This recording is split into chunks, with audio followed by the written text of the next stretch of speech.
Okay, let's unpack this. Today's deep dive is really crucial, I think. We're connecting what feel like maybe three different threads, but they're deeply intertwined.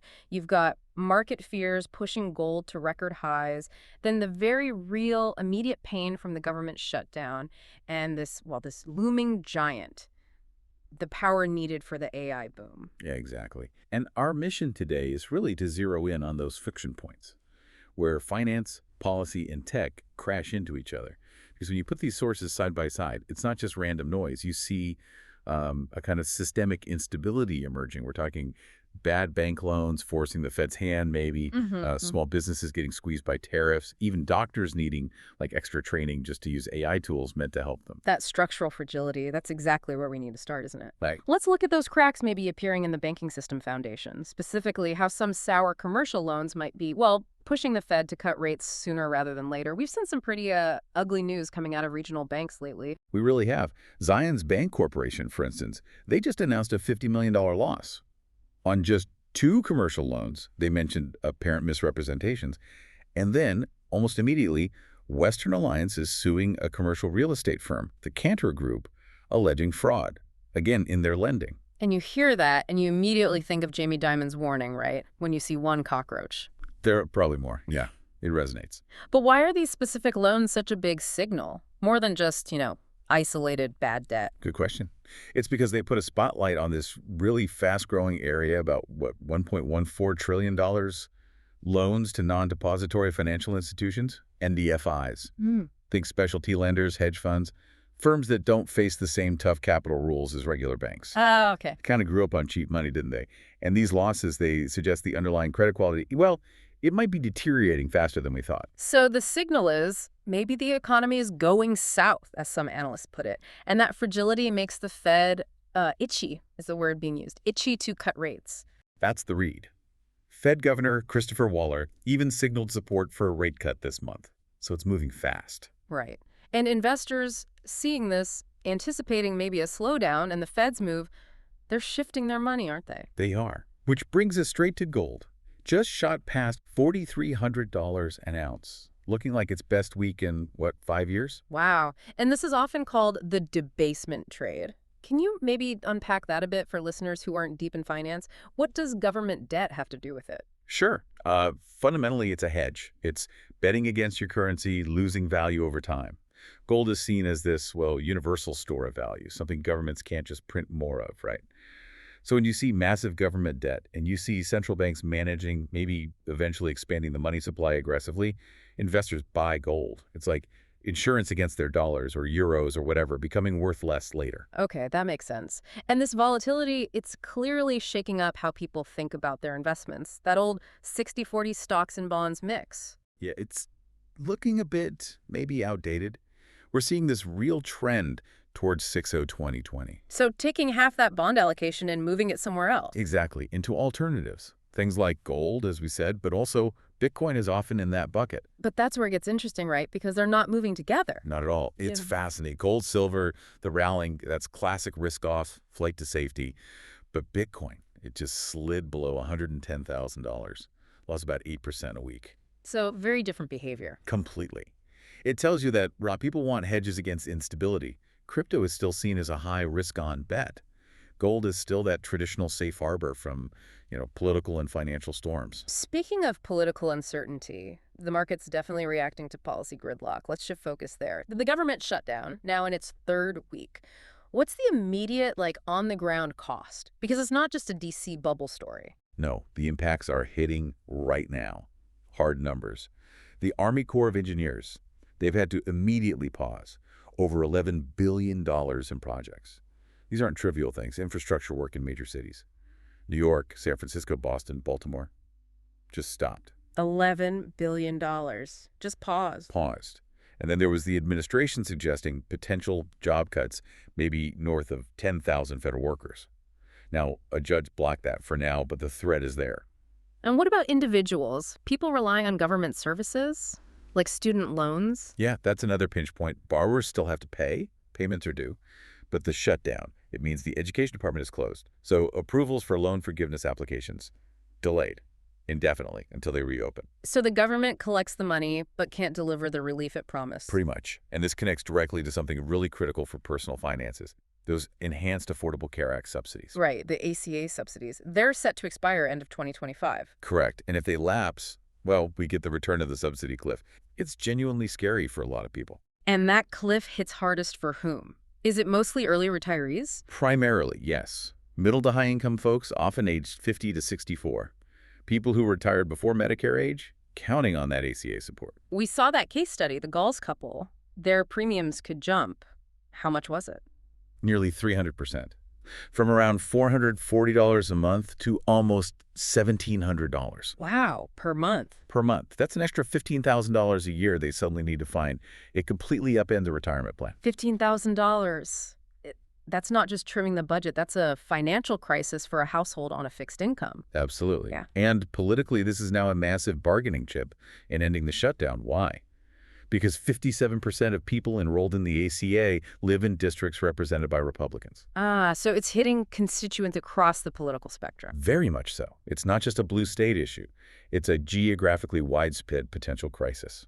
So that's the pain from domestic gridlock. But global policy decisions, like tariffs, they hit home just as hard, don't they? Especially for small businesses. They're like the canary in the coal mine. They really are often the first to feel the squeeze. We heard from Varish Varma, a footwear CEO. He talked about having to take out a loan with a, get this, 32% interest rate just to pay the tariff bill on a single container of shoes. 32% interest, just to cover a tax, essentially. Exactly. So what do businesses like his do? They freeze hiring? They pull back on growth plans? They might have to cut salaries? The tariffs just crush their margin. And this isn't just a U.S. story. The ripples go global. Switzerland, for example. Yeah, Switzerland. An economy heavily reliant on exports. They just slashed their 2026 GDP growth forecast down to only 0.9%. Pretty bleak. Another reason. They explicitly cited the heavy burden of the 39% U.S. tariff rate. Yeah. So U.S. policy is actively slowing growth overseas. Okay, so let's try to synthesize this part. We've got a financial system that looks maybe more fragile because of hidden risks in places like the NDFI market. Right. And we have a policy system that's actively creating these immediate financial stresses, whether it's through the shutdown or through trade policy costs. Correct. Which leads us perfectly into the third major challenge, technology. Specifically AI, because AI offers these incredible potential solutions, but it's creating profound new instabilities of its own. The AI paradox, yeah. Massive productivity gains versus this just staggering energy cost. Let's start with the upside. Healthcare. Yeah, healthcare is a big one. Something like 57% of physicians are already using AI tools. And the main goal, combating burnout, automating all that admin work, documentation, notes. Which is huge because doctors spend, what was the stat, 2 hours on paperwork for every 1 hour with a patient? That's the crushing ratio, yes. Yeah. 2 to 1. AI is supposed to help fix that. That's the promise. But if the tool is meant to be intuitive, save time. Why do only 28% of doctors feel ready to actually use it well? Therein lies the rub. It sounds like trading paperwork burnout for like tech learning burnout. That's a great way to put it. It requires a massive upskilling push. Yeah. We're already seeing new credential programs pop up. Adtalem and Google Cloud have one. Just getting the workforce ready to actually use the AI effectively. It's a fundamental shift in professional training. Okay, so there's a human bottleneck on the productivity side. Meanwhile, on the infrastructure side, the energy sector is scrambling. Scrambling is an understatement. They're facing an existential challenge, trying to power these AI data centers. The demand projection is 60 gigawatts by 2030. 60 gigawatts. Can you put that in perspective? Okay, try this. 60 gigawatts is roughly the peak hourly power demand of the entire country of Italy in 2024. A whole of Italy. Yeah. Just for AI data centers by 2030. Wow. It's an absolutely unprecedented scale up. And the utilities, they're struggling just to forecast it because the tech companies, they're kind of playing the field. Yeah. They're shopping the same massive projects around to multiple different utility companies at the same time. Joy, to see who can build the power connection fastest. Exactly. Quickest access to power wins. But imagine being the utility. You don't know which potential project is real, which company will actually commit. So they might have to commit billions to build new power plants or transmission lines based on maybe speculative interest? Precisely. And if they overbuild, if they invest billions based on demand that doesn't materialize because the tech company chose a different utility, well, that's billions wasted. And guess who eventually pays for that? The customers. Higher electric bills for everyone. Right. The risk of misallocating capital is just enormous. It really underlines that warning from OpenAI CEO Sam Altman back in August. He talked about a potential AI bubble, specifically around infrastructure. And we're seeing other kinds of fallout too, aren't we? Ethical, political. Absolutely. On the ethics front, OpenAI had to step in and block its video tool, Sora, from creating images of Martin Luther King Jr. Why? Because users were apparently making disrespectful depictions. Now they have a system where public figures can ask to be opted out. So real-time ethical guardrails being built, often after the fact. Often reactively, yes. And then on the corporate side, look at Oracle. Their stock dropped 7%, even though they forecast this huge jump in AI revenue, like $20 billion by 2030, up from maybe $3 billion in 2026. Why the drop then? That forecast sounds amazing. Skepticism. Analyst skepticism about whether they can actually hit those huge targets. Given the infrastructure hurdles, the competition, it shows the market isn't just buying the hype blindly. And finally, that Salesforce situation, politics and corporate stances colliding very publicly. Yeah, Salesforce CEO Mark Benioff made comments supporting federal troops being in San Francisco, and that prompted a really prominent investor, Ron Conway, to resign from the Salesforce Foundation board. She basically said their values were no longer aligned. So a corporate policy stance led to immediate high-profile financial and reputational consequences. Exactly. It ties everything together, doesn't it? Policy, finance, ethics, technology, all creating this immediate visible friction, forcing companies and individuals to make tough choices about where they stand. Okay, so we've covered a lot of ground. Financial risks simmering under the surface, policy gridlock causing immediate pain, and this AI wave bringing both promise and massive new problems.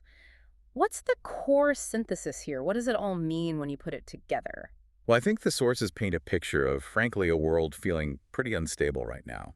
You have policy decisions, the shutdown, tariffs causing real, measurable economic harm, loan losses, potential healthcare cost spikes for families, small businesses struggling. That's happening now. At the same time, you have technology, AI, offering these huge potential boosts, especially for overworked professionals. But it comes with strings attached, complex training needs, and these just massive, almost existential infrastructure demands. And overlaying all of that is low political trust, maybe? Definitely low political trust. Financial risk is shifting maybe into less regulated corners like NDFIs or into alternatives like gold. And the future of work, the future of our energy-grid AI is forcing a fundamental rethink very, very quickly. You know, it feels like that instability isn't hitting everyone equally, though. Is there a widening gap? Oh, absolutely. That's a crucial takeaway.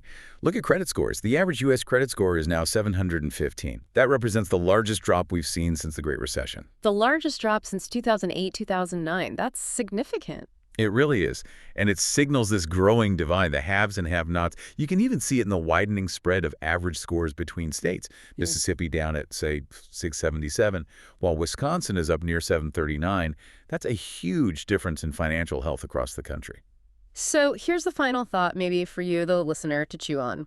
When you have market risks pushing the economy downwards, potentially, and you have political gridlock directly impacting things like healthcare access, basic safety nets, how much wider does that financial divide, that gap between the 677 and the 739 have to become before something changes, before political trust can even begin to be rebuilt?